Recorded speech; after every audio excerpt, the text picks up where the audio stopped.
मुंबई महापालिकेत सत्ताधारी महायुतीतल्या भाजप नगरसेवकांमध्ये उफाळून येणाऱ्या अंतर्गत वादावर तोडगा काढण्यासाठी बोलावण्यात आली होती एक बैठक आणि त्या बैठकीतही महापौर रितू तावडे आणि शिक्षण समिती अध्यक्षा राजेश्री शिरवडकर या दोघींमध्ये जुंपल्याची विश्वसनीय सूत्रांची माहिती आहे। भाजपचे मुंबई अध्यक्ष अमित साटम यांच्या साक्षीनेच दोन्ही नेत्यांमध्ये खडाजंगी झाल्याचं सूत्रांनी सांगितलं। अखेर अमित साटम यांना दोन्ही महिला नेत्यांना समज देण्याची वेळ आली।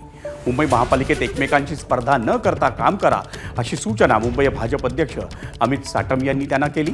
मुंबईकरांनी आपल्याला चांगलं काम करण्यासाठी निवडून दिलंय, त्यामुळे एकमेकांवरील हेवे दावे बाजूला ठेवून मुंबईकरांसाठी काम करा, पक्षाची प्रतिमा मलिन होईल अशी कृती कोणीही करू नका अशा सूचना अमित साटम यांनी मुंबई महापौर, सभागृह नेते, स्थायी समिती अध्यक्ष आणि शिक्षण समिती अध्यक्ष यांच्यासोबतच्या खास बैठकीत दिल्याचं समजतं। आणि त्या बैठकीनंतरच भाजपच्या नगरसेवकांसोबतची दुसरी बैठक पार पडली।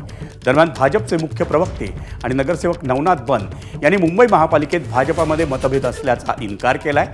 तसंच भाजपची ही संघटनात्मक बैठक असल्याचं त्यांनी सांगितलं।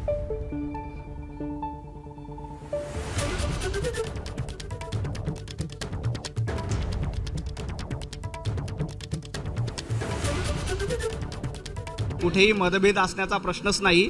ही संघटनात्मक बैठक होती आणि संघटनात्मक आढावा घेण्यात आला आहे। पंतप्रधान नरेंद्र मोदींचा वाढदिवस आणि या सगळ्या पार्श्वभूमीवर ही बैठक होती। कुठेही भारतीय जनता पार्टी एकमेकांबद्दल नाराजी आहे असे अजिबात मुद्दे नाहीत। आम्ही एक दिलानं मुंबईच्या हितासाठी काम करतो, मुंबईला पुढे घेऊन जाण्यासाठी काम करतो आणि भारतीय जनता पार्टीचा प्रत्येक कार्यकर्ता मुंबईचं हित बघतो।